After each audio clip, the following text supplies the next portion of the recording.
اہل بیت اطہار علیہ السلام کی عظمت پر ان کے وارث کے حضور شہادت کی تسلیت پیش کرنے کے لیے، ظہور کی تعجیل کے لیے، اور انشاءاللہ خدا ہمیں ان کی نصرت کی سعادت نصیب فرمائے۔ درود بھیجیں محمد و آل محمد پر۔ صلی علی محمد و آل محمد وعجل فرجهم۔ اعوذ باللہ من الشیطان الرجیم،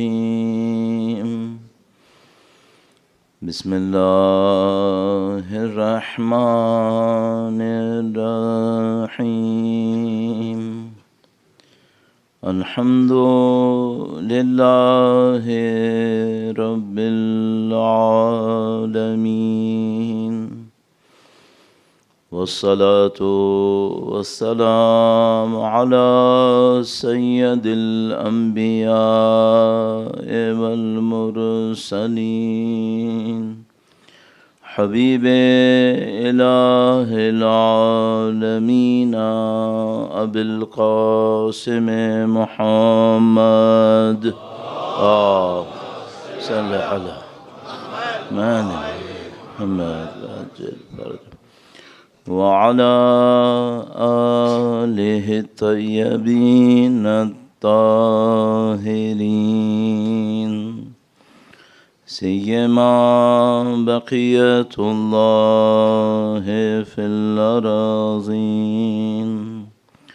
قال اللہ تعالی فی کتابہ الکریم، بسم اللہ الرحمن الرحیم، ام حسبت ان اصحاب الکہف والرقیم كانوا من آیاتنا عجبا۔ درود بھیجے گا محمد و آل محمد پر۔ صلی علی محمد محمد وعجل فرجهم۔ خداوند مثال کا انتہائی لطف و کرم ہے، اس نے ہمیں فکر اور جسم کی اتنی سلامتی نصیب کی کہ ہم سید الشہداء کا ذکر کر سکیں۔ خدا کا لطف و کرم ہے، اس نے ہمیں ایسی نسلوں میں خلق کیا جہاں ہمیں بچپن سے امام حسین کا نام سننے کو مل گیا، بچپن سے ان کی محبت مل گئی، ان کی اولاد سے ہماری ایک وابستگی خلق ہو گئی۔ اللہ سے دعا کرتے ہیں، خدا تو نے ہمیں 1400 سال کے بعد یہ نعمت دی ہے، قیامت تک ہماری تمام نسلوں کو یہ نعمت نصیب فرما، قیامت تک ہماری تمام نسلوں کو ان کے جانثاروں وفاداروں میں قرار فرما، پرچم اہل بیت کو مزید عزت سربلندی اور اس کو دنیا کے کونے کونے تک پہنچانے کی سعادت نصیب فرما، ان کے وارث کے ظہور کا دن دیکھنا نصیب فرما، ان کی نصرت اور اس راہ میں شہادت نصیب فرما۔ تمام دعاؤں کی قبولیت کے لیے، عزاداری کی خدمت میں مزید توفیقات کے حصول کے لیے درود بھیجیں محمد و آل محمد پر۔ محمد محمد وعجل فرجهم۔ پروردگار عالم نے پورے نظام کو، دین کے نظام کو انسان کے ارادے کے اوپر خلق کیا، یعنی اس دین کے نظام میں خدا یہ نہیں چاہتا کہ وہ کسی پہ جبر کرے اور جبر کر کے اس سے کچھ نکلوا لے۔ خدا متعال چاہتا ہے کہ ہر انسان اپنے ارادے کو استعمال کرے، اور ارادے کو استعمال کرتے ہوئے اپنی آزادی کے ساتھ، اپنے اختیار کے ساتھ وہ حق کے راستے کے اوپر چلنے کی کوشش کرے۔ تو خدا پسند نہیں کرتا کہ وہ جبر کرے بندوں پہ، تو وہ کیوں پسند کرے گا کہ کوئی بندہ کسی بندے پہ جبر کرے؟ نہیں پسند کرتا۔ اس ٹاپک کو کہتے ہیں آزادی۔ ہمارے جو زمانے میں پرابلم ہے، بہت بڑی پرابلم، وہ کیا ہے؟ کنسیپچول کرپشن ہے۔ کانسیپٹس کے اندر کرپشن آیا ہے۔ وہ کیسے؟ یہی لفظ استعمال کریں گے، بہت اپیز کرنے والا، خوش کرنے والا، لیکن مطلب کچھ اور ہوگا۔ ابھی آپ پوری دنیا میں دیکھو، اس وقت اگر آپ سے کوئی کہے آزادی، مطلب کیا ہے؟ وہ جو ہے وہ ہم سب کو معلوم ہے، کہنے کے قابل بھی نہیں ہوا.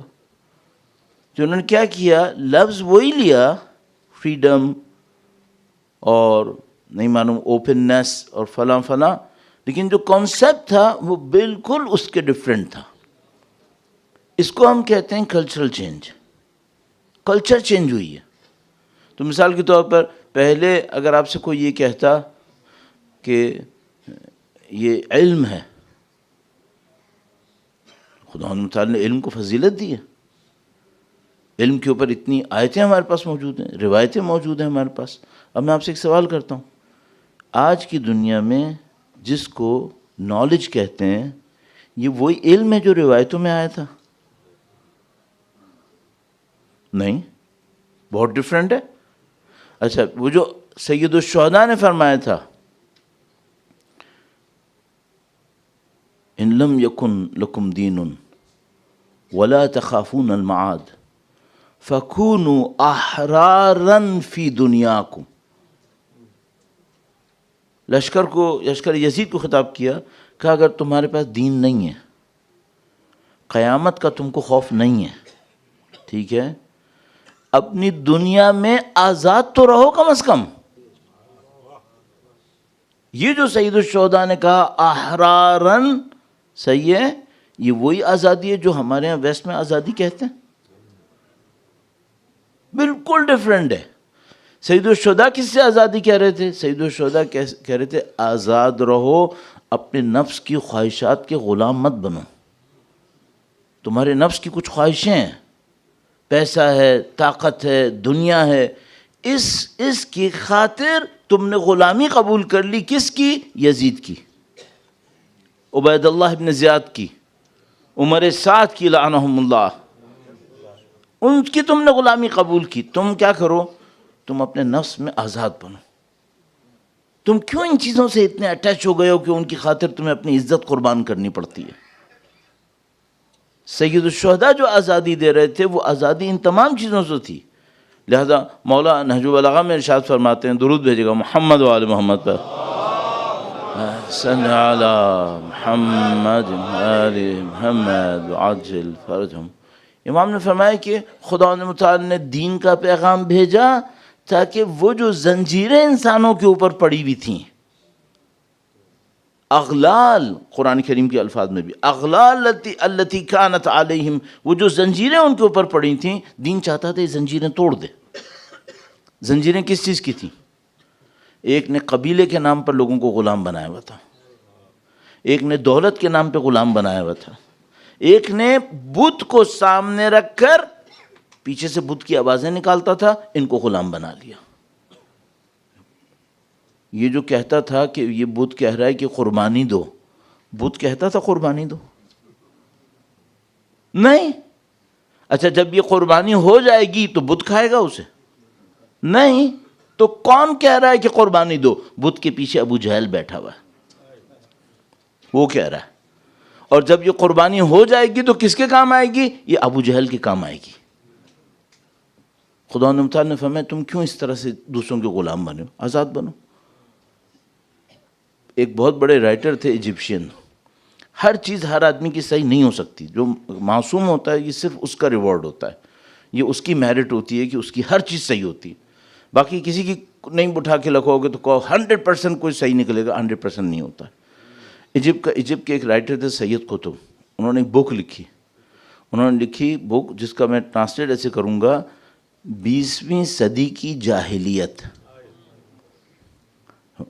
ہم ایج آف اگنورنس کس کو کہتے ہیں؟ رسول اللہ سے پہلے. کیا ایج آف اگنورنس واپس بھی آتا ہے؟ کنفرم روایتوں میں ہے کہ ہم واپس آتا ہے. تو یہ جو ہے یہ کیا ہے؟ یہ ابو جہل اور ابو لہب کی جاہلیت نہیں ہے، یہ ماڈرن ٹائمز کی جاہلیت ہے. ماڈرن ٹائمز کی جاہلیت. ہاں، میں بہت معذرت چاہوں گا اگر ایک دو جملے اس سلسلے میں عرض کروں. جاہلیت کے زمانے میں لوگ خانہ کعبہ کے اطراف میں آدھے برہنہ ہو کر طواف کرتے تھے. تو خدا متعال نے فرمایا یہ شیطان ہے جو تم کو فحشاء کا حکم دیتا ہے. اب آج کے دور میں جو فحشاء ہے یہ کس کے حکم پہ ہے؟ یہ کس کے حکم پر ہے؟ ظاہر شیطان کے حکم پر ہے. تو وہ شیطان بت کے پیچھے بیٹھا ہوا ہے اور کسی اور کی زبان سے بول رہا ہے. اور جاہلیت 20th سینچری کے اور 21st سینچری کے جو جاہل ہیں وہ شیطان سے سوال نہیں کر رہے کہ ہم فحشا کیوں ایکسیپٹ کریں. خداوند متعال نے قرآن کریم میں بہت نشانیاں دی ہمیں اس بات کی. مثلا فرمایا کہ وہ جب انہوں نے حضرت آدم اور حوا نے بدت لہما سوآتہما تخصفان علیہما من ورق الجنہ، جیسے ہی خدا نے کہا تھا اس شجر کے پاس مت جانا، اس کا فروٹ مت کھانا، جیسے ہی کہا بدت لہما سوآتہما وطفق یخصفان علیہما من ورق الجنہ، تو ان کی ساری جو برائیاں تھیں وہ کھل کے سامنے آ گئیں.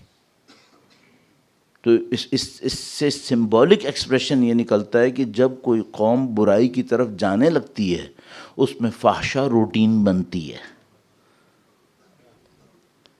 فحشا اس کا روٹین بنتی ہے. اور جب ایک دفعہ فحشا کسی سوسائٹی کے اندر پھیل جاتی ہیں، اس کا مطلب کیا ہے؟ اس کو خداوند متعال نے فرمایا تھا خطوات الشیطان، یہ شیطان کی فٹ اسٹیپ ہیں. ایک دفعہ جب ان فٹ اسٹیپ پہ پاؤں رکھ دیا اب خدا سے بہت دور چلے گئے. وَلَا تَتَّبِعُوا خُطُوَاتِ الشَّيْطَانِ، کیوں؟ يَأْمُرُكُمْ بِالسُّوءِ وَالْفَحْشَاءِ، تم شیطان کی پیروی نہیں کرنا، یہ تم کو سوء اور فحشا کی کہ حکم دیتا ہے. بالکل کلیئر ہے یہ سب. لیکن اب مشکل کیا ہو گئی؟ کلچرل پیراڈائم ایسا چینج ہوا ہے، اب آپ لاکھ بولتے رہو یہ فحشا ہے بھائی، لیکن اس کے پاس ہمارے پاس ایک تعویل ہے. مولانا یہ ہماری ایفرٹس ہیں ان کے ساتھ انٹیگریشن کے لیے، یہ ہم نے یوں سوچا ہوا ہے اور یہ کبھی نہیں ہوگا. کیوں؟ صرف ہم لوگ اپنی آئیڈینٹی لوز کر رہے ہوں گے. جو مصیبت آئے گی وہ ہم لوگ اپنی آئیڈینٹی لوز کر رہے ہوں گے. اور یہ یہاں پر وہاں پر ہر جگہ پتہ نہیں کتنی دفعہ ہوا ہے. اب مجھے آپ کی خدمت میں چند آیات عرض کرنی ہے جو میں 1-2 دن سے سوچ کے آتا ہوں کہ میں کروں گا اور پھر میں کہیں اور چلے جاتا ہوں. پوائنٹ کیا ہے؟ پوائنٹ یہ ہے کہ مجھے اپنے امام کی نصرت کرنی ہے، اور نصرت کرنے کے لیے مجھے صحیح فیصلے کرنے ہیں. صحیح فیصلے کرنے میں جو سب سے بڑی میری رکاوٹ بنی ہوئی ہے وہ کیا ہے؟ وہ یہ کہ میری کلچرل شفٹ ہو گئی ہے. کلچر میری شفٹ ہو گئی ہے. اور وہ جو کلچر جو شفٹ ہوئی ہے، یہ جو شفٹ ہوا اس میں سب سے بڑا جو کلچرل پرابلم چینج ہو گیا وہ کیا تھا؟ وہ تھا میٹیریلزم. جو میں نے پچھلی کئی روایتوں سے آپ کو بار بار یہ دکھایا کہ دیکھو اللہ کے نبی نے ہم سے یہ کہا تھا کہ یہ ہونے والا ہے. وہ یہ جو شفٹ ہوا، میٹیریلزم آیا ہمارے پاس. اب میں صرف 1-2 جملے میں اس کو پڑھوں اور پھر وہ آیت کی طرف آتا ہوں. کوئی مجھ سے کہے مولانا کیا چاہتے ہو؟ دنیا میں نہیں رہنا ہے؟ کس نے کہا کہ نہیں رہنا؟ دنیا میں رہنا ہے، دنیا کے لیے نہیں رہنا ہے. رہنا آخرت کے لیے. دنیا میں رہنا ہے. چیلنج تو یہی ہے. خداوند متعال نے چیلنج یہی دیا، ورنہ وہ نہیں کہتا کہ مثلا تم پہاڑوں پہ جاؤ، غاروں میں جاؤ. اللہ کے نبی نے جیسے ہی سنا کہ کچھ لوگ دور چلے گئے فوراً تشریف لائے ممبر کے اوپر، اور روایت کے بقول ابا لٹکی ہوئی تھی، پرواہ نہیں کی، اور ممبر پہ آ کر کہا کہ جو شہروں کو چھوڑ کر جنگلوں پہاڑوں میں جائے گا یہ مجھ میں سے نہیں ہے. شہر میں رہنا ہے، دنیا میں رہنا ہے، لیکن دنیا کے لیے نہیں رہنا ہے. اب دنیا کے لیے نہیں رہنا ہے تو کیا کرنا ہے؟ نمبر 1، اس کو میں بھی آیتوں سے دکھاؤں گا آپ کی خدمت میں. پہلی بات، اپنی تمام زندگی کا ہم و غم دولت مت بناؤ. اسپریچول ڈیولپمنٹ یہ سب سے بڑی بات ہے. قد افلح من زکاہا وقد خاب من دساہا 11 قسموں کے بعد آیا ہے. میں تکرار نہیں کروں گا. پہلی بات، اسپریچول ڈیولپمنٹ مین آبجیکٹو ہے خلقنا الانسان فی احسن تقویم، یہ احسن تقویم ہے. دوسری بات، جو کچھ دنیا سے مل رہا ہے، جو کچھ دنیا سے مل رہا ہے، 1 سیکنڈ کے لیے مت سوچنا میرا ہے. خدا نے قرآن کریم میں جہاں کہیں کہا ہے صدقہ دو، ہمیشہ گارنٹیڈ ہمیشہ کہا ہے جو میں نے تمہیں دیا ہے اس میں سے دو. اب یہ بہت لطیف ایک نقطہ ہے. وہ کیا ہے؟ جو آدمی یہ سمجھ رہا ہے نا پیسہ اس کا ہے، اس کا صدقہ بھی قبول نہیں ہے. چونکہ خدا نے قرآن میں ہمیشہ کہا ہے اس پیسے میں سے دینا جو میں نے دیا ہے. اس کا مطلب ہے اگر ایک آدمی کہہ رہا ہے یہ پیسہ میرا ہے، ٹھیک ہے، وہ خدا کی حاکمیت کو نہیں ایکسیپٹ کر رہا ہے اس معاملے میں، کہہ رہا ہے میں نے اپنی کوشش سے کمایا ہے، ٹھیک ہے، اس کا مطلب ہے اس کو صدقہ دینے سے پہلے سب سے پہلے تو یہ کریکشن کرنی پڑے گی کہ پیسہ میرا نہیں ہے۔ کیوں؟ اگر یہ پیسہ اپنا سمجھ رہا ہے نا تو صدقہ دے کے اللہ پہ احسان جما رہا ہے۔ اور خداوند متعال نے قرآن کریم میں فرمایا کہ لا تبطلوا صدقاتکم بالمن والاذی، یہ منتیں جما کر اذیت دے کر اپنے صدقوں کو باطل مت کرو۔ کس پہ یہ کس پہ منت رکھ رہا ہے؟ یہ منت رکھ رہا ہے خدا پہ، صحیح ہے، خدا کہہ رہا ہے تم نے بندے پہ بھی منت رکھی نا کہ میں نے تجھے دیا ہے، یہ بھی گیا، تم تو مجھ پہ منت رکھنے آ رہے ہو۔ بندے پہ بھی احسان کیا نا کہ میں نے تم کو دیا تھا۔ ابھی بہت ہوتے ہیں ہاں، زیادہ تر ہوتے ہیں ایسی، کم ہوتے ہیں جو نہیں ہوتے، تو وہ کیا کہتے ہیں، مثلا کہیں پہ دیتے ہیں تو سامنے والے سے یہ توقع رکھتے ہیں کہ وہ کہیں یہ میرے محسن ہے، میں نے دیا ہے تو میں نے اس پہ احسان کیا ہے تو یہ میرے محسن ہے۔ تو میں نے دیکھا ہے کہ وہ سٹنگز میں کہیں بیٹھے ہوں گے تو وہ اس کی طرف یوں کر کے دیکھ رہا ہوگا کہ وہ کہے گا یہ میرے محسن ہے۔ یہی جو تم نے ایکسپیکٹ کیا نا کہ یہ میرے لیے کچھ کرے، اب یہ تمہاری اور اس کے درمیان ایک ٹرانزیکشن ہوئی ہے، خدا کے ساتھ نہیں ہوئی ہے، یہ تمہاری اس کے درمیان ایک ڈیلنگ ہے۔ تم نے اس پہ احسان کیا، اس نے تمہارے احسان کو پبلکسائز کر دیا۔ اور معذرت کے ساتھ عرض کروں گا، یہ جو ہم اور آپ کر رہے ہیں آج کل وہ جناب علی وہ لاؤڈ اسپیکر پہ اناؤنس ہوگا، ان صاحب نے اتنے ہزار ڈونیشن دیا تھا، the deal has been done, transaction completed, nothing left for hereafter.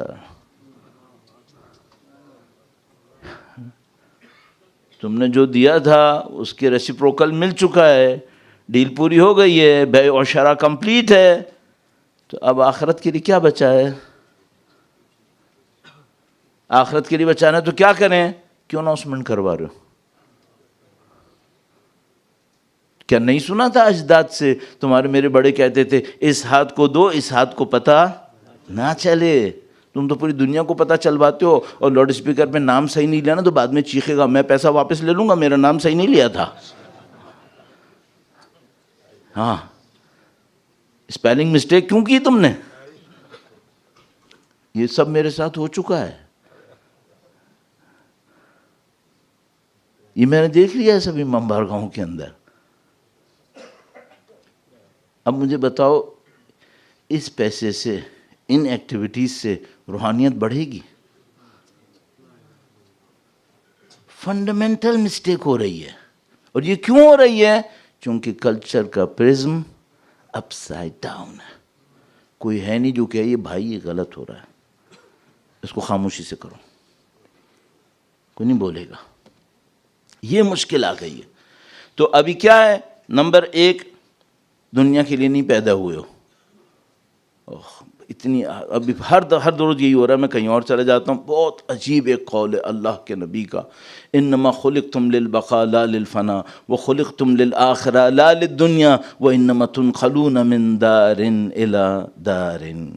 عربی میں نے اس لیے بول دیا، کبھی کوئی سن لے تو ترجمہ کر لے، میں بعد میں کبھی کروں گا کیونکہ اس میں بہت ٹائم لگ جائے گا، بہت انٹرسٹنگ ہے یہ، لیکن میں آتا ہوں آیتوں کے اوپر، اس کے آنے سے پہلے یہ رولز سیٹ کرنے۔ نمبر ایک، دنیا کے لیے خلق نہیں ہوئے ہو، آخرت کے لیے خلق ہوئے ہو۔ دنیا میں جو کچھ تمہیں دیا ہے وہ خدا نے دیا ہے، تمہاری پراپرٹی نہیں ہے یہ، اس میں سے خدا کہہ رہا ہے اس جگہ پہ خرچ کر سکتے ہو، اس جگہ پہ خرچ کرنا واجب ہے، تمہاری نہیں چلنے والی یہاں پہ۔ تو اگر صدقہ دینا ہے تو سب سے پہلے یہ سوچنا پڑے گا پیسہ میرا نہیں ہے، خدا کا ہے، اس سے پہلے صدقہ نہیں قبول ہوتا ہے۔ میں نے 2-3 آیتیں دے دی آپ کی خدمت میں، اسی لیے کنیکٹ کروائی ہیں ساری، ٹھیک ہے۔ اور آخری بات کیا ہے؟ آخری بات یہ ہے کہ جس دن یہ لگے کہ دنیا ایک صحیح فیصلے میں بیریئر ہے، ختم کرنی پڑے گی، اسی دن دنیا چھوڑنی پڑے گی، رائٹ ڈیسیشن۔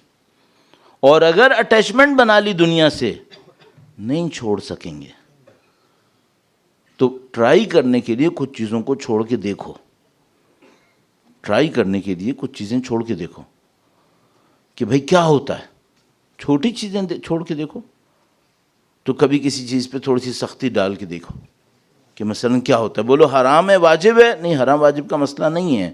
یہ بالکل وہی میراتھن والی کہانی ہے.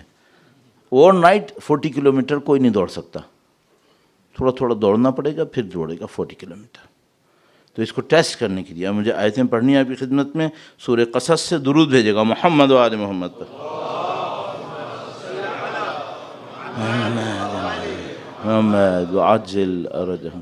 6 آیتیں ہیں، اس میں ایک کانسیپٹ ہے اور مجھے آپ کی خدمت میں عرض کرنا ہے. ایک بار پھر درود بھیجے گا محمد و آل محمد پر.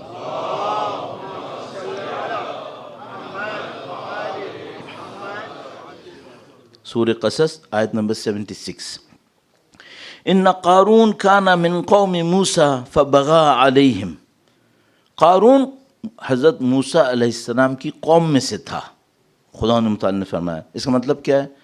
اسٹارٹنگ پوائنٹ اس بندے کا برا نہیں ہے. اگر خدا متعال ایک قوم کو ایک نبی سے کنیکٹ کر رہا ہے، اس کو نسبت دی ہے، پھر کہا یہ اس میں سے تھا، اس کا مطلب ہے اس کے نبی سے تعلقات برے نہیں تھے، کچھ نہ کچھ اٹیچمنٹ تھی اس کی. قوم موسیٰ میں سے یہ تھا. ان قارون کان من قوم موسیٰ فبغى علیہم. اس نے قوم کے خلاف بغاوت کی. صحیح ہے. تو اس نے آرمڈ اسٹرگل کی اپنے قوم کے خلاف؟ نہیں، کوئی آرمڈ اسٹرگل نہیں کی. تو خدا نے کیوں کہا اس نے بغاوت کی؟ اس نے کلچر میں بغاوت کی ہے. اس نے قوم کی کلچر سے وائلیشن دکھایا ہے. قوم کا کلچر میٹیریلزم نہیں تھا، اس نے انٹروڈیوس کروایا، اس نے بغاوت کی ہے. اب خدا اس معاملے کو فرما رہا ہے یہ بغاوت ہے. تمہارے اجداد ایک راستے پہ چل رہے تھے جو صحیح راستہ تھا، تم نے اپنے اجداد کے راستے کو کیوں توڑا؟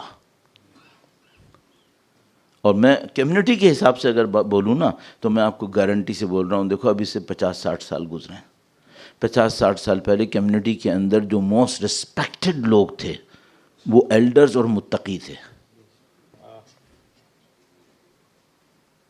پیراڈائم شفٹ ہوا. اب جو موسٹ ریسپیکٹڈ ہوں گے وہ پیسے والے ہوں گے. یہ کم لوگ جرات کریں گے یہاں بیٹھ کے کہنے کی یہ میں کر لوں گا. یہ ہوا ہے، یہ شفٹ آیا ہے. میں نے اپنی آنکھوں سے دیکھا ہے، اپنے خاندان میں دیکھا ہے، معاشرے میں دیکھا ہے. تو تم لوگ بھی تو اسی میں ہو. کہاں زندگی گزار رہی؟ ہم نہیں دیکھ رہے کیا؟ اپنی آنکھوں سے دیکھا ہے. پہلے خاندان میں جو بڑا تھا وہ تھا جو تقوی میں تھا، علم میں تھا، سینئرٹی تھی کم از کم اس کے پاس. اچھا، اس کو اپنی سینئرٹی سنبھالنا بھی آتا تھا، اس کے خاطر سیکریفائس کرتا تھا. کہیں 1-2 جگہ جھگڑے ہوتے تھے، پہنچ جاتا تھا، سب کی سن بھی لیتا تھا، سنا بھی دیتا تھا. بڑا جو تھا نا اس کو بڑا بننا آتا تھا. ابھی سب اپنے اپنے دڑبوں میں، اپنے اپنے سوراخوں میں بیٹھ گئے. سب کے اندر ایک سیلفشنس آ گئی. نتیجہ کیا ہوا؟ اب ویکیوم جو ہے، اس ویکیوم کو فل کر رہا ہے وہ جس کے ہاتھ میں طاقت ہے. اب یہ ہو رہا ہے. اب طاقتور کی چل رہی ہے. اب طاقتور کہاں سے آیا ہے؟ یا تو طاقتور پولیٹیشین ہے، یا طاقتور پیسے والا ہے، یا طاقتور شہرت والا ہے. اب اس کی چل رہی ہے. اور متقی پرہیزگار کہاں گئے؟ وہ سائیڈ لائن ہو گئے، وہ کونوں میں آ گئے. یہ ہو رہا ہے سوسائٹی میں. ان قارون کان من قوم موسیٰ فبغى علیہم. خدا متعال فرماتا ہے ہم نے اس کو آزمایا تھا. وآتیناہ من الکنوز ما ان مفاتحہ لتنوء بالعصبۃ اولي القوہ. اس کو اتنا پیسہ دیا تھا کہ اس کی چابیاں اٹھانے کے لیے بھی بہت طاقت چاہیے تھی. پیسہ تو چھوڑو، ان پیسوں کو رکھنے کی جو جگہ تھی اس کی چابی اٹھانے کے لیے، کیز اٹھانے کے لیے بہت طاقت چاہیے تھی. اب اس کی مختلف انٹرپریٹیشنز ہوئی ہیں جس میں یہاں پہ بھی اس وقت جگہ نہیں ہے کہ اور وہ ہمیں ضرورت بھی نہیں ہے. اس کے بعد یہ جو بغاوت کی، اس نے کیسے بغاوت کی؟ کیونکہ قوم نے اس سے یہ کہا تھا، اس قول لہو، جب قوم نے اس سے کہا، اس قول لہو قومہ، اس کی قوم نے اس سے کہا. اچھا اب یہ جملہ دیکھیے گا، اس کا مطلب ہے قوم پازیٹیو تھی، قوم کے اندر کلچر اچھی تھی. قوم نے کیا کہا؟ لا تفرح ان اللہ لا يحب الفرحین. اتنا مت اکڑو، اللہ اس طرح اکڑنے والوں کو پسند نہیں کرتا. پیسے کی بیس پہ اکڑ رہے ہو، دولت ہے تمہارے پاس اس لیے اکڑ رہے ہو. قوم اچھی ہے, قوم نصیحت کر رہی ہے. اس کا مطلب یہ جو خداوند متعال نے فرمایا نا اس نے اپنی قوم سے بغاوت کی, وہ یہاں پہ نظر آ رہا ہے. اس کا کلچر کچھ اور تھا, یہ کلچر, اس کی کلچر میں کیا تھا, پیسے کی بیس پر میرے پاس طاقت ہونی چاہیے. قوم کا کلچر کچھ اور تھا. قوم نے کیا کہا, اب خداوند متعال نے قوم کو ریفر کیا, قوم نے یہ کہا, اس کا مطلب ہے سوشلی پبلک ایسے سوچ رہی تھی. تو قوم نے کیا کہا, لا تفرح, اتنا مت اکڑو, کیوں اکڑتے ہو, ان اللہ لا يحب الفرحین, خدا اس طرح اکڑنے والوں کو پسند نہیں کرتا ہے. وابتغ فیما آتاک اللہ الدار الآخرہ, جو خدا نے تم کو دیا ہے نا اس سے آخرت بناؤ. دیکھو کانسیپچولی کتنا اچھی قوم ہے یہ, کیونکہ اس قوم نے کیا پکڑا. دیکھو میں نے آپ سے عرض کیا تھا کہ سب سے پہلے یہ سوچنا پڑے گا جو دیا ہے وہ خدا نے دیا ہے. وابتغ فیما آتاک اللہ, جو اللہ نے تمہیں دیا ہے اس سے تم کیا بناؤ, دنیا نہیں بناؤ, آخرت بناؤ. قوم اچھی قوم ہے, قوم کی کلچر اچھی ہے, صحیح ہے. تو یہیں سے ہمیں پوائنٹس مل رہے ہیں کہ ہمیں کیسے سوچنا ہے. یہ ہمارا پیٹرن ہونا چاہیے سوچنے کا. وابتغ, تم بناؤ اس سے جو اللہ نے تمہیں دیا ہے, دار الآخرہ. اس کے بعد لا تنس نصیبک من الدنیا, دنیا سے اپنا حصہ بھی مت بھولو. ٹھیک ہے, دنیا میں کوئی زندگی گزارنی گزارو, آسانی چاہیے آسانیاں کرو, لیکن تم پیسے کی بیس پہ رسپیکٹ بناؤ اپنے لیے, یہ مت کرو, اس طرح حرکتیں نہیں کرو.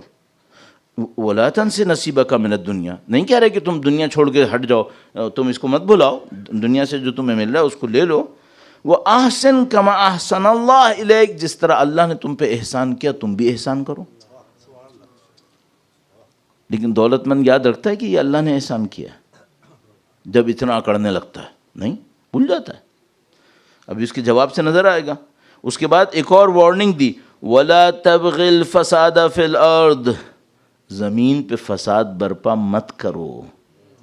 کیا مطلب, جو دولت کی بیس پہ اکڑے اور دولت کو اپنا سمجھ کے ڈگنیٹی دکھانے کی کوشش کرے, یہ فساد فی الارض ہے. بھئی آپ کوئی سوال کرے اس میں مولانا فساد زمین میں کہاں ہوا, وہ فاسد تھا, وہ کرپٹ تھا, اس نے زمین میں کیا کرپشن پھیلایا. زمین میں کرپشن یہ تھا کہ یہ کلچر کو پروموٹ کرے گا. تو کیا ہوا, میں چین جلدی سے بولتا ہوں. جیسے آپ اس کلچر کو پروموٹ کرو گے نا کہ رسپیکٹ کی بیس پیسہ ہے. اب مجھے ایک بات بتاؤ, انسان کو رسپیکٹ چاہیے نہیں چاہیے, چاہیے, اور اسے پیسہ نہیں ملا پھر تو رسپیکٹ بھی گئی. تو پھر وہ کہے گا اب رائٹ سے آئے یا لیفٹ سے آئے مجھے پیسہ چاہیے. کیوں, میں رسپیکٹفل رہنا چاہتا ہوں. یہ کلچرل شفٹ ہے. رسپیکٹ کی بیس پیسہ نہیں ہونی تھی, تم نے رسپیکٹ کی بیس پیسہ کی ہے, دس از فساد فی الارض. یہ زمین میں فساد برپا کر دیا. اور یہ میں اپنی آنکھوں سے پاکستان کی کلچر کو 70s میں شفٹ ہوتا دیکھ چکا ہوں. یہ کیسے شفٹ ہوا ہے, ہماری جنریشن میں, مینلی ہماری جنریشن میں شفٹ ہوا ہے یہ, اس کو ہم نے دیکھا ہے. تو یہ میں آپ کی خدمت میں عرض کر رہا ہوں, یہ جو کلچرل شفٹ ہے یہ فساد ہے. قال لا تبغ الفساد فی الارض ان اللہ لا يحب المفسدین, خدا فساد کرنے والوں کو پسند نہیں کرتا. دیکھو خدا گناہگار توبہ کر لے پسند کرتا ہے, فساد برپا کرنے والوں کو پسند نہیں کرتا. ایک گناہ کیا تھا توبہ کر لو, واپس آؤ. زمین پہ فساد برپا کرو, خدا کہتا ہے اس کی کوئی گنجائش نہیں ہے, اس کی خدا کے پاس کوئی گنجائش نہیں ہے, واپس آئے. اچھا اس کے بعد قول, اب قارون نے جواب دیا ہے. تھوڑی سی گرمی بھی ہے اور تھوڑا سا باتیں بھی تھکانے والی ہیں, ٹھیک ہے. کہانی میں سناؤں گا نہیں کیونکہ وقت بہت ہی کم ہے, ٹھیک ہے. اور اس کے بعد نسل کارٹون دیکھی ہوئی ہے, اس کے لیے فوکس کرنا آسان کام نہیں ہے.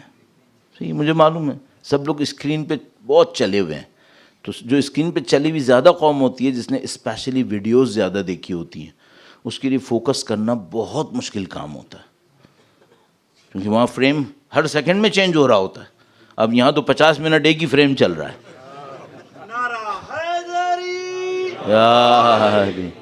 اب اس کا حل ہم لوگ کیا نکالتے ہیں, ہم لوگ کہتے ہیں مولانا تھوڑا سا آڈیو ویژول امپیکٹ بھی ڈال دو. او بھائی اگر میں آڈیو ویژول امپیکٹ ڈالنے میں آ گیا تو میں ممبر پہ کہاں بیٹھا ہوں پھر اس کے بعد لوگوں نے کیا کہا مولانا ٹھیک ہے ممبر پہ مت بیٹھو، ایک ٹیبل چیئر پہ بیٹھ جاؤ، وہاں سے بیٹھ کے پریزنٹیشن دو. تو میں نے کہا اگر میں یہ کروں گا تو پھر اس کا مطلب کیا ہے، میں نے 1400 ایئرس کا پلیٹ فارم چھوڑ دیا. میں رسک نہیں لوں گا. پروجیکٹر چلانا مجھے بھی آتا ہے، لیکن یہ مجھے پتہ ہے کہ کسی پروجیکٹر نے 1400 سال باقی نہیں رہنا ہے، اس ممبر نے باقی رہنا ہے.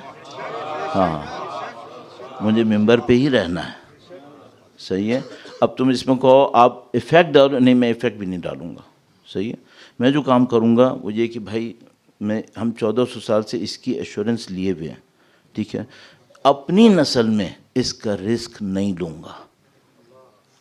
تو کسی کو چلے تو چلے، نہیں چلتا نہ چلے، لیکن میں وہ بندہ نہیں ہوں جو میں رسک لوں کہ بعد میں میری جنریشن میری گردن پکڑے کہ تم نے اس کو چینج کیا تھا. میں نہیں کروں گا. یہیں پہ تھے ہم یہیں رہیں گے، اور اللہ نے چاہا تو یہیں پہ رہتے ہوئے مریں گے انشاءاللہ. ہمیں یہاں پہ رہنا ہے. تو ٹھیک ہے، اب آپ لوگ اپنے فوکس کو صحیح کرو. کر رہے ہیں فوکس، کوئی مسئلہ نہیں ہے، لیکن میں نے کہا آپ چونکہ تھک جاتے ہیں تو میں آپ کی تھکاوٹ کو دور کرنے کے لیے آپ کو ریفریش کرتا ہوں ایسے کہ بھائی ایسے سر اللہم صل علی محمد وآل محمد وعجل فرج. اب دیکھو قوم کی کلچر بری نہیں ہے، قوم نے اچھی چیزیں کہی ہیں. قرآن کریم نے قوم سے کوٹ کیا ہے، اس کا مطلب ہے سوشلی چیز اچھی تھی. ایک بندہ گڑبڑ کر رہا ہے، اس کو کہا تھا یہ بغی کر رہا ہے، یہ بغاوت کر رہا ہے. اب وہ بغاوت کرنے والا اپنی کلچر کو پیش کرتا ہے. قولا پہلا پوائنٹ، انما اوتیتہ علی علم عندی، یہ تو میں نے اپنی نالج سے کمایا ہے. Look at the arrogance. خدا تم کہہ رہے ہو وابتغ فیما آتاک اللہ، اللہ نے مجھے دیا ہے؟ نہیں، میں نے خود کمایا ہے. یہ میں نے کمایا ہے. میں آیا تھا لندن میں ملینر بلینر بناؤں. کس کی دی ہوئی طاقت سے بنے ہو؟ بھول گئے تم ایک گندا پانی تھے. کیوں خدا بار بار یاد دلاتا ہے تم لوگ گندا پانی تھے؟ مال ابن آدم والفخر، آدم کی اولاد کو فخر سے کیا کام؟ اسٹارٹنگ یہ تھا، اینڈ وہ ہے، بیچ میں یہ ہے. میں نہیں بولنا چاہ رہا ابھی، اس کے اوپر پھر اور کام کرنا پڑے گا. تو اب کہہ رہے کیا؟ انما اوتیتہ علی علم عندی، یہ تو میں نے اپنے علم سے کہا پایا. خدا نے مثال فرما رہے اولم یعلم ان اللہ قد اہلک من قبلہ من القرون من هو اشد منہ قوتا واکثر جمعا. خدا نے مثال فرما رہے اتنا اکڑ رہا ہے، اس کو یاد نہیں کہ ہم نے اس سے زیادہ طاقتور لوگوں کو ختم کر دیا، اس سے زیادہ گروتھ اور پاپولیشن والوں کو ہم نے زمین سے اٹھا کے نابود کر دیا. ہے کہاں یہ اپنے پیسے پہ کر رہا ہے کہ میں نے پیسہ خود کمایا ہے. کتنا کما لے گا تو؟ کہاں جائے گا؟ کوئی ایسا ایک کام کرو جس میں برزخ سے فرار کر سکو. جیٹ بناؤ، کوئی ٹائم مشین بناؤ، برزخ سے فرار کر کے دکھاؤ. ابھی میں کہوں گا نا قبر سے فرار کرو تو کیا کہا نہیں میں اپنی ڈیڈ باڈی جلوا لوں گا، وہ سب کروا لو گے. قبر کا مطلب یہ 1.5 گز نہیں ہے. قبر کا مطلب پوری دنیا ہے جس میں اس کے بعد جانا ہے. وہ 1.5 گز 1 میٹر وہ سمبولک ہے، وہاں ہماری ڈیڈ باڈی پڑی ہے. ہم نے پوری دنیا میں جانا ہے جس کا نام برزخ ہے. کوئی جٹ تمہیں برزخ سے کہیں اور نہیں لے جا سکے گا، باڈی لے کے جائے گا. اس کے بعد کیا ہے؟ خدا نے فرمایا تم یاد کرو تم سے زیادہ پیسے والوں کو ہم نے ڈبو دیا ہے، تم سے زیادہ طاقت والی جو پبلک ان کے پاس بہت تھی ان سب کو ہم نے ختم کیا ہے. صحیح ہے. وَلَا يُسْأَلُ عَنْ ذُنُوبِهِمُ الْمُجْرِمِينَ. خدا نے فرمایا جب میں سزا دیتا ہوں نا تو پھر سوال کا چانس بھی نہیں دیتا ہوں. پھر سوال نہیں ہوتے ہیں. پھر جب ورڈکٹ آتا ہے تو ختم ہو جائے گا، پھر تم بچو گے نہیں. پھر کہاں ہو؟ اب اس نے کیا کیا؟ اب اکڑا، کہا میں پیسہ تو میرا ہے، میں نے کمایا ہے. اب وہ جو کہہ رہے تھے تمہیں اللہ نے دیا ہے، اللہ کے نام پہ یہ کرو، وابتغ فیما آتاک اللہ الدار الآخرہ، آخرت بناؤ، وہ سب اس کے دماغ سے غائب ہے. اب یہ اکڑا ہوا ہے. اب جب کہ اکڑا ہوا ہے تو یہ فساد فی الارض کا اس نے اگلا اسٹیپ لیا.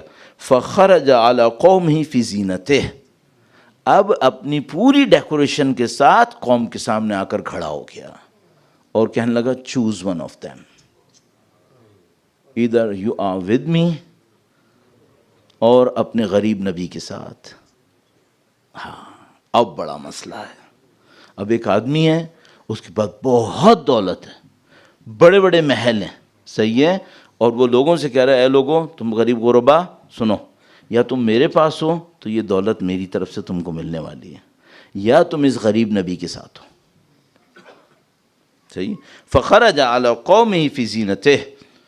قول اب کیا ہوا, خدا نے متعال فرمائے اب اس کی قوم سپلٹ ہو گئی. اب قوم میں جھگڑا پڑا. اچھا یہ کیوں ہوا؟ اس کا مطلب وہ جو ابھی تک قوم کہہ رہی تھی تم یہ کرو تم وہ کرو, وہ کیا تھا؟ کچھ لوگوں کی روٹس میں تھا, کچھ لوگوں کی روٹس میں نہیں تھا. وہ خاموش بیٹھے تھے.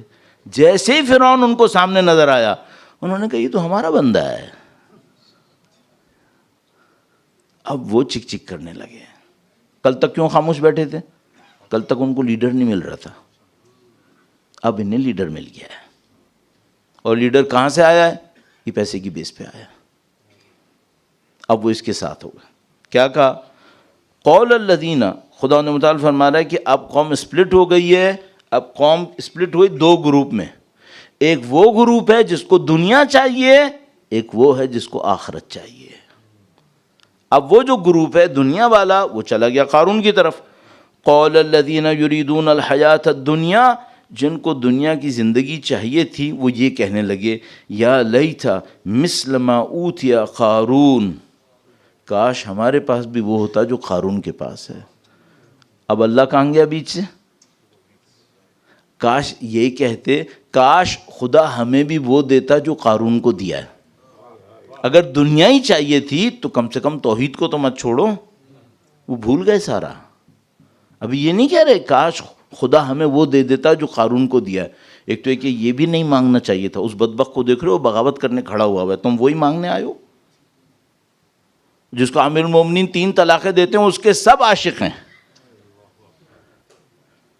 اس کے سب عاشق ہیں, اور امیر المومنین کے بیٹے مولا ابو الفضل کے پرچم کے نیچے جا کے اس مطلقہ کو مانگتے رہتے ہیں. نہیں مانگتے کیا؟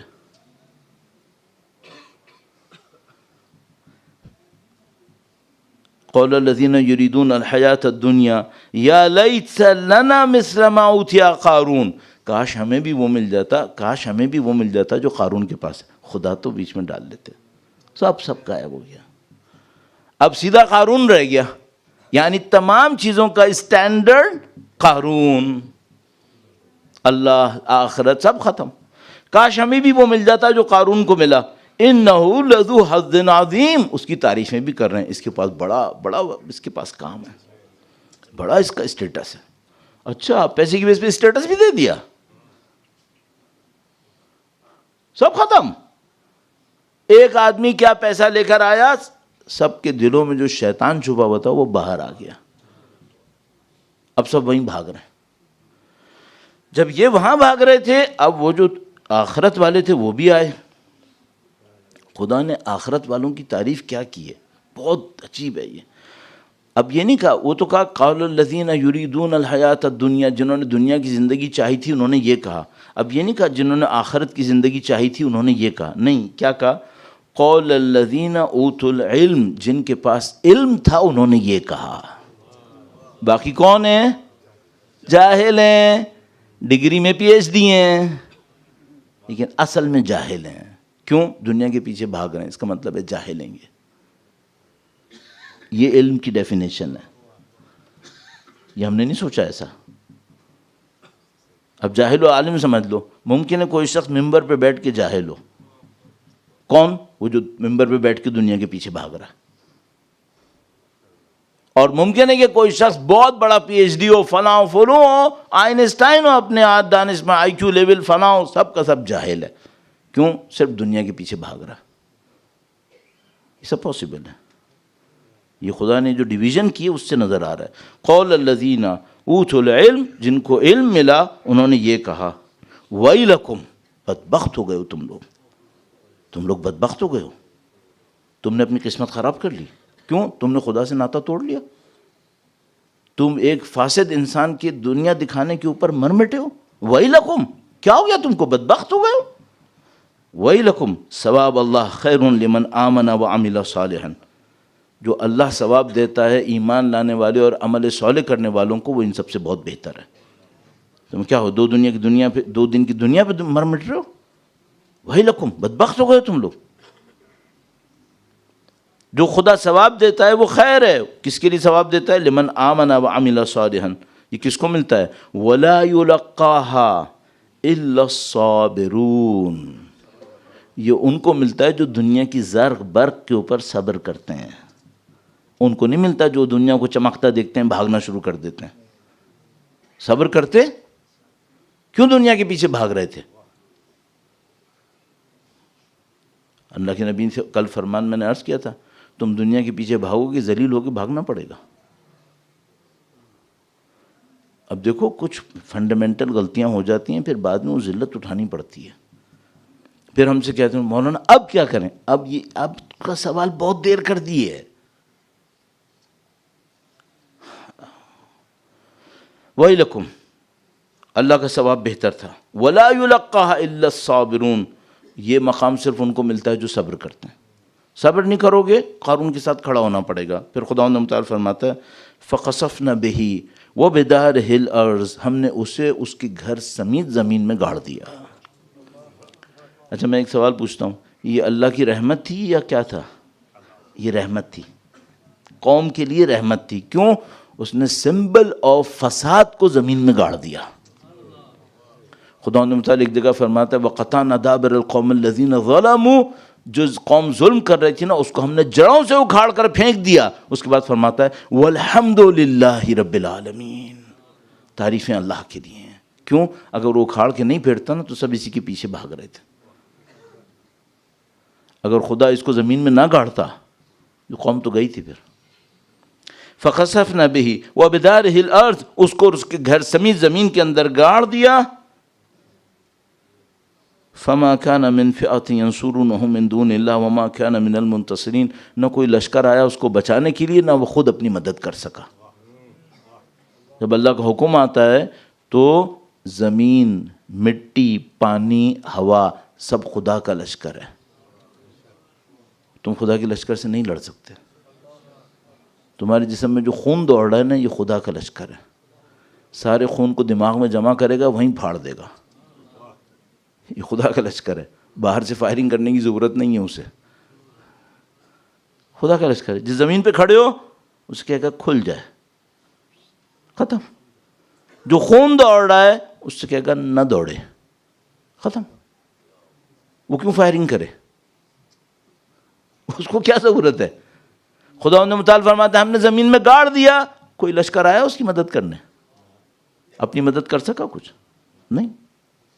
اس کے بعد فرمایا، اب آخری جملات ہیں، وَأَصْبَحَ الَّذِينَ تَمَنَّوْا مَكَانَهُ بِالْأَمْسِ يَقُولُونَ، وہ جو کل تک کہہ رہے تھے إِنَّهُ لَذُو حَظٍّ عَظِيمٍ، یہ بڑے مقام والا ہے، کاش ہمیں بھی وہ مل جاتا۔ اب کیا بول رہے ہیں؟ وَإِكَأَنَّ اللَّهَ يَبْسُطُ الرِّزْقَ لِمَن يَشَاءُ مِنْ عِبَادِهِ، ہاں اب ہمیں سمجھ میں آ گیا کہ خدا ہی ہوتا ہے جو سب کو رزق دیتا ہے۔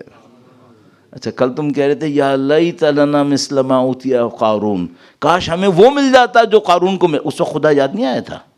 جب عذاب دیکھ لیا، یہ بھی اچھی بات ہے کہ کم از کم اب عذاب دیکھ کے یاد آ گیا۔ اب کیا کہہ رہے ہیں؟ وَإِكَأَنَّ اللَّهَ، ہاں اللہ ہے جو یبسط الرزق لمن یشاء من عبادہ، اللہ ہے جو رزق تقسیم کرتا ہے۔ پہلے کہا تھا جو قارون کو ملا وہ ہمیں مل جائے، اس وقت اللہ کا یاد بھی نہیں کیا تھا۔ اب اللہ بھی یاد آ گیا، اب یہ بھی یاد آ گیا کہ رزق ہے، اور اب یہ بھی یاد آ گیا کہ وہ اپنے بندوں کو دیتا ہے۔ وہ رزق کون سا ہے؟ اب ان کو پتا ہے کہ وہ رزق علم ہے، کیونکہ جس چیز نے ڈفرینشیٹ کیا تھا وہ کیا تھا؟ علم۔ آپ کو سمجھ میں آ گیا کہ پہلا رزق کون سا ہے؟ پہلا رزق دولت نہیں ہے، پہلا رزق علم ہے۔ وہ علم جس میں غلطی نہیں ہوتی، کل میں نے روایت پڑھی تھی، وہ علم جس میں جہل نہیں ہوتا، یہ رزق ہے۔ وَإِكَأَنَّ اللَّهَ يَبْسُطُ الرِّزْقَ لِمَن يَشَاءُ مِنْ عِبَادِهِ وَيَقْدِرُ لَوْلَا أَمَّنَّ اللَّهُ عَلَيْنَا لَخَسَفَ بِنَا، اگر خدا نے ہم پہ رحم نہ کیا ہوتا تو ہم بھی آج زمین میں گڑ گئے ہوتے۔ وَإِكَأَنَّهُ لَا يُفْلِحُ الْكَافِرُونَ، خدا کافروں کو مہلت نہیں دیتا ہے اور فلاح نہیں دیتا ہے۔ آخری جملہ تِلْكَ الدَّارُ الْآخِرَةُ نَجْعَلُهَا لِلَّذِينَ لَا يُرِيدُونَ عُلُوًّا فِي الْأَرْضِ وَلَا فَسَادًا، یہ آخرت کی دنیا، آخرت کا گھر خدا نے اس کے لیے رکھا ہے جو زمین پہ نہ برتری دیکھتا ہے نہ فساد برپا کرتا ہے۔ جو اپنی برتری ڈھونڈنے کی کوشش کرے اس کے لیے آخرت نہیں ہے۔ بہت آپ کو میں نے زحمت دی، خدا آپ کی سلامتی میں اضافہ فرمائے۔ انشاءاللہ چند جملے مجھے مصائب کے ظاہر بہت امپورٹنٹ عرض کرنے، یہ آیات میں پتہ نہیں کب سے عرض کرنے کے لیے بےتاب تھا، اس میں تھوڑا سا ٹائم بھی لگ گیا، لیکن اس کا ایک ایک پوائنٹ امپورٹنٹ ہے۔ 76 83 سورہ قصص میں نے آپ کے سامنے پوری آیتیں اس لیے پڑھیں تاکہ آپ اچھی طرح دیکھیں کانسیپٹس کس طرح اس میں سے نکل کے آ رہے تھے، کون کون سی چیزوں کو آپ نے ملانا ہے، رزق کی ڈیفینیشن علم کیسے ہو گئی، یہ سب چیزیں اس کے اندر موجود ہیں۔ پروردگار آپ کی سلامتی میں اور اضافہ فرمائے، انشاءاللہ آپ کے حب حسین میں اور اضافہ فرمائے، اور انشاءاللہ ہم سب کو ان کے وارث کی خدمت کی سعادت نصیب فرمائے۔ درود بھیجے گا محمد و آل محمد پر، صلی علی محمد آل محمد وعجل فرجہم۔ آپ کے پاس اب انسان جب ان چیزوں کو دیکھتا ہے تو وہ سوچتا ہے مولانا ہوگا کیا ہمارا، ہم ایک ایسی کلچر میں پھنس گئے، کب تک ہم اس سے لڑیں گے، ہم اس لڑائی میں جیتیں گے کیسے، اور ہمیں یہ بھی پتہ نہیں چل پائے گا کہ ہم غلطی کر رہے ہیں، کیونکہ ہم وہی کر رہے ہوں گے جو دنیا کر رہی ہے، تو یہ سب کیسے ہوگا۔ تو اگر کسی نے آپ کے دوستوں میں سے کسی نے مجھ سے سوال کیا تو میں نے اس سے کہا کہ دیکھو بہت بڑا ایک معاملہ ہے، وہ کیا ہے، ایسی جگہ سے کنیکشن لے لو جہاں سے کبھی کوئی گمراہی نہیں آ سکتی ہے۔ اللہ کے نبی نے اپنے نواسے کو مصباح الہدا کہا ہے۔ اگر صرف مصباح الہدا کہتے نا تو میں کہتا یہ مصباح ہے جو لائٹ دکھاتا ہے، نہیں، پہلے کیا کہا، سفینۃ النجات، کہا تم کو لائٹ نہیں بھی نظر آ رہی ہو نا تو تم صرف ایک کرنا، میرے حسین کے سفینے میں بیٹھ جانا، باقی میرا حسین لے آئے گا۔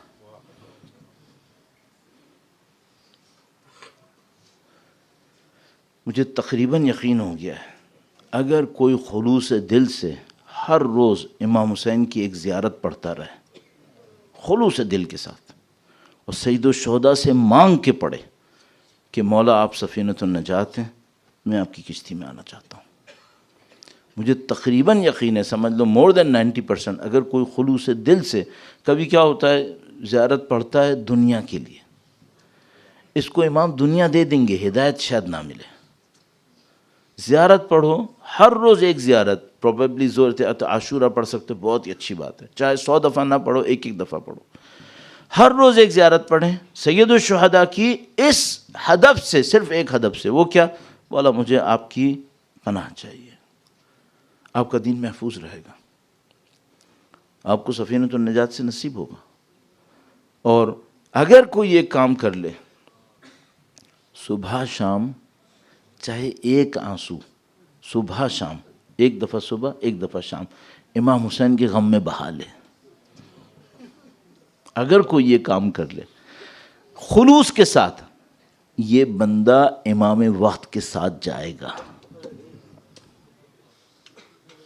اپنی طرف سے کہہ رہا ہوں، نہیں میں اپنی طرف سے کیوں بولوں، وقت کے امام نے زیارت ناحیہ میں پڑھا، کہا اے میرے جد امجد، میں صبح شام آپ کی یاد میں خون کے آنسو بہاتا ہوں، خون کے آنسو۔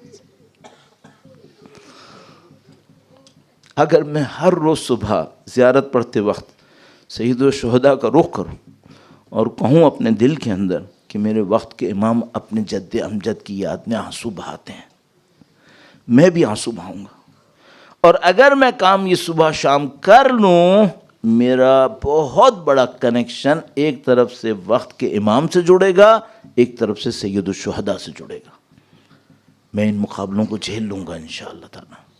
اور الحمدللہ سید الشہداء کی محبت آپ کے دلوں میں ہے۔ مجھے مصائب کے چند جملے پڑھنے ہیں، اور مصائب کے ان جملوں کو میں ایسا نہیں پڑھنا چاہتا کہ آپ کا یہاں تک آنا کم قیمت دلائے، آپ کو نہیں، زیادہ قیمت دلائے۔ آپ اپنے دلوں میں ایک محبت لے کر امام حسین کی آئے ہیں. اس محبت میں آپ کے دلوں میں غم ہے. آپ سید الشہداء کو پرسہ دینا چاہتے ہیں. میں بھی سید الشہداء کو پرسہ دینا چاہتا ہوں. ہم دونوں مل کر اس غم کو منانا چاہتے ہیں. آج میں کس کا غم منانا چاہتا ہوں؟ اللہ اکبر. خاندان بنی ہاشم کے اندر ایک ہستی ایسی ہے کہ مدینے میں دور دور سے لوگ آتے تھے, گلی میں کھڑے ہو جاتے تھے کہ علی اکبر گزریں گے یہاں سے. جنہوں نے اللہ کے نبی کو نہیں دیکھا تھا وہ لوگ کبھی مدینے آ کر پوچھتے تھے کہ نبی کیسے تھے, تو لوگ بتاتے تھے نبی ایسے تھے, نبی ایسے تھے. تو پھر لوگ پوچھتے تھے نبی کے خاندان میں کوئی ہے جو نبی جیسا ہو, تو وہ دکھاتے تھے, کہتے یہ جوان علی اکبر ہے نا, نبی ایسے تھے. حضرت علی اکبر کا یہ مقام تھا. اور حضرت علی اکبر سید الشہداء کی شہادت کے مطابق نہ صرف شکل اور صورت میں بلکہ خلقاً بھی رسول اللہ کے نزدیک تھے. خلق کے اندر بھی رسول اللہ کے نزدیک تھے.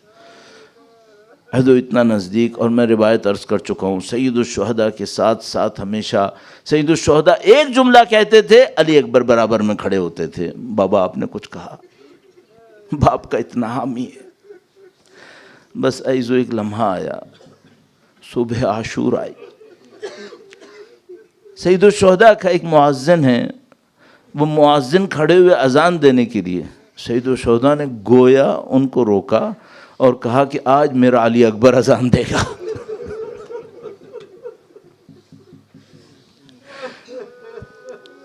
جیسے ہی علی اکبر نے اذان دینا شروع کی گویا خیموں سے نوحوں کی آوازیں آنا شروع ہو گئی. سب سمجھ گئے آج کوئی معاملہ ہے. سید الشہداء نے علی اکبر کو بھیجا اذان دینے کے لیے. اللہ اکبر. علی اکبر سید الشہداء کے ساتھ رہے. روایتیں مختلف ہیں, آیا سب سے پہلے گئے یا سب سے آخر میں گئے, بنی ہاشم میں پہلے گئے, یہ روایتیں مختلف ہیں. لیکن ہم سب کو معلوم ہے سید الشہداء کے جگر کا ٹکڑا. سید الشہداء علی اکبر کو دیکھ کر طاقت حاصل کرتے تھے. لیکن عزیزو ایک بڑا عجیب لمحہ آیا جب سید الشہداء نے علی اکبر سے کہا کہ اے علی اکبر اب تم جاؤ بیٹا. جو میری عمر کے لوگ ہیں اور میری عمر سے زیادہ اور نزدیک کے لوگ ہیں ان کو ایک مرثیہ شاید یاد ہوگا, سلام تھا, تقدم ولدی کربلا ہو چکی تیار, تقدم ولدی. میرے بیٹے کربلا تیار ہو گئی, اب تم بڑھو. بھیجتا عابد کو میں تم سے پہلے مگر عابد تو ہیں بیمار. تقدم ولدی, میرا بیٹا تم آگے بڑھو. اللہ اکبر. سید الشہداء علی اکبر کو بھیج رہے ہیں. علی اکبر کو بھیجنا آسان نہیں تھا سید الشہداء کے لیے. علی اکبر کو کسی کی طرف سے بھی بھیجنا آسان نہیں تھا. علی اکبر کو بھیجنے میں گویا سید الشہداء کو میں بھی عرض کروں گا, میں منٹس کل بھی ایکسٹرا لیے تھے مصائب میں, آج بھی 2-3 منٹ اوپر سے لوں گا. لیکن عائزو یہ علی اکبر کے معاملے میں بڑا عجیب ہوا. میں نے ایک دفعہ آپ کو مولانا ذیشان حیدر جوادی صاحب کا ایک جملہ سنایا تھا. اب میں آپ کو ایک اور جملہ سناؤں گا. آج علامہ ذیشان حیدر جوادی صاحب آل اللہ مقامہ الشریف کہتے ہیں علی اکبر خیموں میں آئے الوداع کرنے کے لیے. خیموں میں آئے الوداع کرنے کے لیے کیا مطلب ہے عزیزو؟ اب مطلب یہ ہے کہ بی بی زینب نے جس کو 18 سال پالا ہے وہ جا رہا ہے. علی اکبر کی ماں, علی اکبر کی بہنیں, ان سب سے پوچھو اس کا جانا کیسا لگ رہا ہے. دشمن کہتا ہے عاشور کے دن کسی کے جانے پر خیمے میں اتنا ماتم نہیں ہوا جتنا علی اکبر کے جانے پر ہوا. تمام بیویاں ماتم کر رہی تھیں. اور بار بار ایک جملہ ہمارے پاس موجود ہے تاریخ میں، وہ کہتے ہیں عزیزو، یہ آپ عاشور کے اعمال میں بھی دیکھتے ہیں، اس کا ریفلیکشن جو لوکل انجام پاتے ہیں اس میں ریفلیکشن ہے، وہ یہ کہ ایک جملہ پڑھتے ہیں تمام، وہ کیا کہتے ہیں؟ کہتے ہیں پردہ خیمے کا 7 دفعہ اٹھا 7 دفعہ گرا۔ اپنے جوان بچوں کے لیے عرض کر رہا ہوں، بیٹا اس کا مطلب کیا ہے؟ اس کا مطلب یہ، علی اکبر کو سب بیویاں الوداع کرتی تھیں نا، وہ جانے لگتے تھے تو ایک بیوی کا دل بھر جاتا تھا، پھر علی اکبر کو پکڑتی تھی، پھر سب رواتے تھے، پھر سب نوحہ کرتے تھے، بار بار علی اکبر نکلتے تھے، پھر پردہ گرتا تھا، نہیں اکبر تھوڑی دیر اور رک جاؤ۔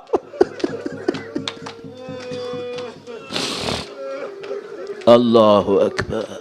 علامہ ذیشان نظر جوادی صاحب سے استناد کرتے ہوئے جملہ عرض کر رہا ہوں۔ علامہ کہتے ہیں، میں وقت لے چکا لیکن پھر بھی آپ تحمل سے سن رہے ہیں، میں آپ کی خدمت میں عرض کروں گا۔ کہتے ہیں علی اکبر جب آخری دفعہ نکلنے لگے، علی اکبر آخری دفعہ نکلنے کی، جو ہم نے عبا پہنی ہوئی ہے نا، ٹھیک ہے، اس کے جو نیچے کا حصہ ہوتا ہے اس کو دامن کہتے ہیں، ٹھیک ہے۔ کہنے کہ جب علی اکبر آخری دفعہ خیمے سے نکلنے لگے تو کسی نے عبا کا دامن پکڑا، عبا کا دامن پکڑا۔ ذیشان نظر جوادی صاحب اجتہادی فرد تھے، تو کہنے لگے کہ یہ جو دامن پکڑا ہے نا، مجھے لگ رہا ہے شاید کوئی بچی نے پکڑا ہے۔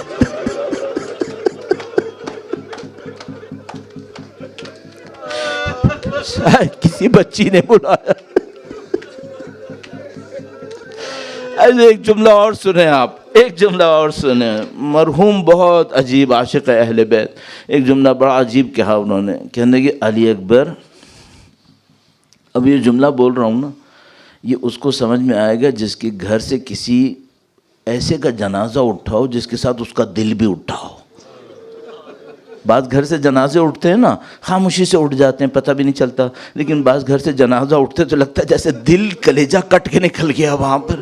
تو کہا علی اکبر خیمے سے ایسے نکلے جیسے بھرے گھر سے جنازہ نکل آیا، پیچھے ایسے رو رہے تھے جیسے جنازہ بھیج دیا۔ علی اکبر آئے بابا سے الوداع کرنے کے لیے، بابا سے الوداع کیا، آئے سو میں کچھ نہیں مجھے سمجھ میں آ رہا، ٹائم بھی گزرا ہوا ہے، مجھے بولنے کا بھی دل چاہ رہا ہے، نہیں بولنے کا دل بھی نہیں چاہ رہا ہے، میں بہت عجیب مشکل میں آ گیا ہوں، اور میں یہ بھی نہیں چاہتا کہ میں اتنا جذباتی ہو جاؤں کہ میں آپ کے سامنے مصائب ڈھنگ سے نہ پڑھ سکوں۔ آپ رونے کے لیے آئے ہو، خدا کی قسم کھا رہا ہوں مجھے رلانا ہے، مجھے اس پہ یہ نہیں کوئی کمپرومائز کر سکتا، یہ میرا ہدف ہے، میرا مقصد ہے، مجھے یہ کرنا ہے۔ آپ سید الشہداء کی محبت نے کرا، بغیر محبت کی کیسے بھیج دوں گا واپس؟ سید الشہداء کھڑے ہوئے، بیٹے نے الوداع کیا، سید الشہداء نے اللہ کے سامنے ہاتھ اٹھائے کہ خدا تو شاہد رہنا میں کس کو بھیج رہا ہوں۔ سید الشہداء کے غم کو جھانک کے دیکھو کیا ہو رہا ہے۔ کہا خدا تو شاہد رہنا میں کس کو بھیج رہا ہوں۔ علی اکبر آگے گئے، علی اکبر جانے لگے، مشہور کہا علی اکبر بیٹا تو جا تو رہا ہے لیکن دشمن تک پہنچنے سے پہلے مجھے موڑ کے دیکھتے رہنا۔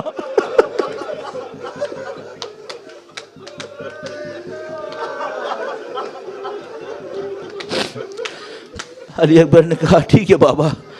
اس کے بعد علی اکبر چلنے لگے، ایک اور مشہور روایت، علی اکبر چلنے لگے تو پیچھے دیکھا تو بوڑھا باپ چلا آ رہا ہے۔ کہا بابا آپ نے تو الوداع کر دیا تھا۔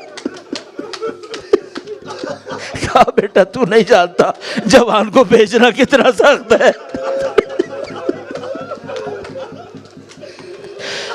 علی کا بیٹا بہت لڑا ہے، علی کا بیٹا بہت لڑا ہے، شیروں کی طرح لڑا ہے، دشمن کے کشتوں کے پشتے لگائے انہوں نے، مولا امیر المومنین کا خون تھا، یہ بزدلی کے ساتھ نہیں گرتا ہے، یہ شمشیریں چلاتا ہے، بہت لڑائی کی ہے۔ ان لائنوں نے ہر طرف سے حملہ کیا، علی اکبر کے اوپر حملوں کی بارش کر دی، پھر پتھر مارنا شروع کر دیے۔ ایک موقع پر علی اکبر زمین پر گرے، مجھے نہیں معلوم بابا کو مدد کے لیے بلایا یا خدا حافظی کا سلام دیا، کیوں اس میں کیا فرق ہے؟ ارے وہ جوان ہے، اس کو پتا ہے میں مدد کے لیے بلاؤں گا میرا بوڑھا باپ آئے گا کیسے بیچارہ۔ تو گویا روایتوں میں لکھا ہے سلام اللہ علیک، اے بابا آپ پر میرا آخری سلام ہو، نہیں کہا ادرکنی ادرکنی میری مدد کو آؤ۔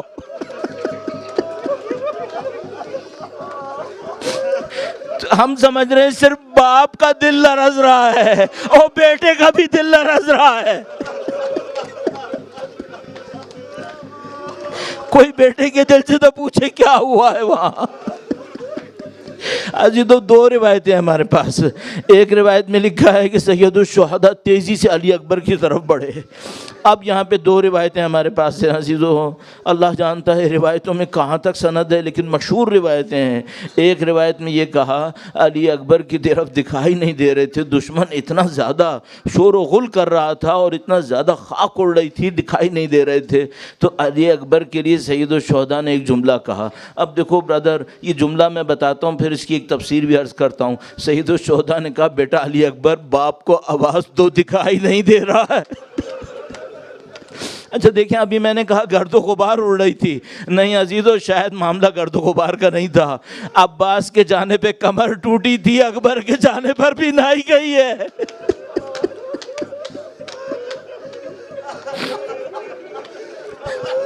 بیٹا دکھائی نہیں دے۔ جو ایک اتنی عجیب روایت ہمارے پاس ہے، علماء پڑھ رہے ہیں، اللہ جانتا ہے، خدا عجیب ہے واقعی یہ روایت۔ ایک موقع آیا جب روایت میں ایسے پڑھتے ہیں، کہتے ہیں ایک موقع آیا جب سید الشہداء علی اکبر کی طرف بڑھتے ہوئے زمین پر ٹٹول رہے تھے، میرا بیٹا کہاں ہے؟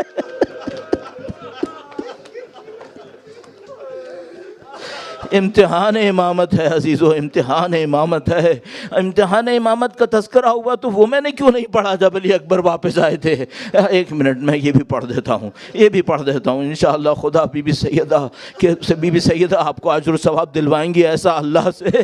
ایک موقع آیا جب علی اکبر واپس آئے اور بابا کے پاس آئے، امتحان امامت سے یاد آیا مجھے، واپس آئے اور اپنے بابا سے کہا بابا اگر ایک گھونٹ پانی کا مل جاتا۔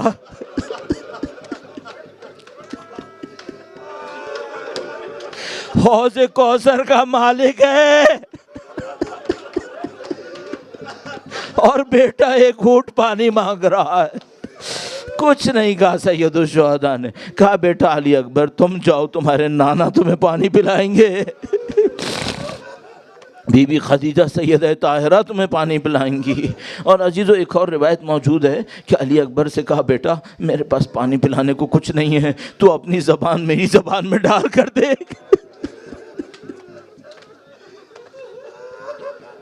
علی اکبر روانہ ہوئے، زمین پر گرے، بابا کو آوازیں دیں، سید الشہداء علی اکبر کے سرانے پہنچ گئے۔ عزیزو اب کیا ہے؟ اب کیا ہے؟ اللہ آپ سب کے بچوں کو محفوظ رکھے انشاءاللہ۔ خدا آپ سب کے باوانوں کو آپ کی زندگی میں خوشیاں دیکھنا نصیب کرے انشاءاللہ۔ عزیزو میں بہت معذرت چاہتا ہوں، میں آپ سب کا خادم ہوں، میں نے جوان کے بیٹے کی لاش پر کھڑا ہونا سنا ہے اور میں نے اپنے بیٹے کی لاش پہ کھڑے ہو کر دیکھا بھی ہے، صحیح ہے؟ اب میں تم کو بتا رہا ہوں بیٹے کی لاش پہ کھڑا ہونا کیا ہے۔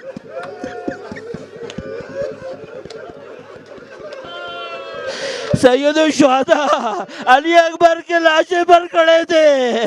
علی اکبر کا بدن کیسا تھا؟ شیخ عباس قمی روایت کرتے ہیں جب علی اکبر زمین پر گرے تھے تو دشمن کی تلواریں اوپر جاتی تھی، نیچے آتی تھی۔ شیخ عباس نے لکھا ہے فَقَتَلُوهُ إِرْبًا إِرْبًا، علی اکبر کو ٹکڑے ٹکڑے کر دیا۔ سید الشہداء اب بچے کے ٹکڑے ٹکڑے لاشے کو دیکھے یا اس برچی کو دیکھے جو سینے میں لگی ہوئی ہے، ایسا معاملہ ختم ہوا۔ سید الشہداء بچے کی قربانی دے چکے، بڑی زحمت دی، میں معذرت چاہتا ہوں ماتم داروں سے، ان کی ماتم داری کا وقت لیا، لیکن عزیزو آپ اتنا روئے ہو نا، اتنا روئے ہو، الحمدللہ رب العالمین، خدا آپ کو جزائے خیر دے۔ ایک طرف سے بی بی زینب کو پرسہ دینا ہے مجھے، ایک جملہ، صرف ایک جملہ بی بی زینب کو پرسہ دینا ہے، اور وہ ایک شعر ہے، وہ ایک شعر ہے، صحیح ہے؟ سید الشہداء علی اکبر کے لاشے پر کھڑے تھے۔ ایک روایت کے مطابق بی بی زینب دروازے کے خیمے کے دروازے پر آئیں اور کہا بھیا میں آؤں لاشا اٹھانے؟ اب علماء نے اس پہ گفتگو کی ہے کہ سید الشہداء بی بی زینب کو کہہ کر آئے تھے کہ آپ کبھی باہر مت آئیے گا، تو بی بی زینب نے کیوں کہا کہ میں آؤں؟ وہ کہہ رہی تھیں کہ علی اکبر کا لاشا دیکھ کر بابا کے دل پر جو گزر رہی ہے، ارے میں تو حسین کا دل جانتی ہوں۔ تو کہا میں آؤں تاکہ حسین میری طرف دیکھے، لاشے سے تو نظر اٹھائے۔ علامہ نے یہاں پہ ایک شعر پڑھا ہے عزیزو، میں شعر آپ کی خدمت میں عرض کر رہا ہوں، آپ میں سے جس کے ذہن میں یاد رہ جائے نا اور کبھی تنہائی میں بیٹھا ہو اندھیرے میں تو یہ شعر پڑھ کے رو لینا۔ یہ مصاحب کا شعر ہے، یہ بڑا عجیب شعر ہے۔ شعر کیا ہے؟ جب بچہ بڑا ہو جاتا ہے تو باپ کے برابر کا لاشا ہو جاتا ہے، اس کا جوان بیٹا باپ کے برابر کا ہو جاتا ہے، تو لاشا باپ کے برابر کا تھا۔ تو بی بی زینب سلام اللہ علیہا نے فرمایا لاشا ہے برابر کا، بھیا سے نہ اٹھے گا۔ لاشا ہے برابر کا، بھیا سے نہ اٹھے گا، میں پالنے والی ہوں گودی میں اٹھا لوں گی۔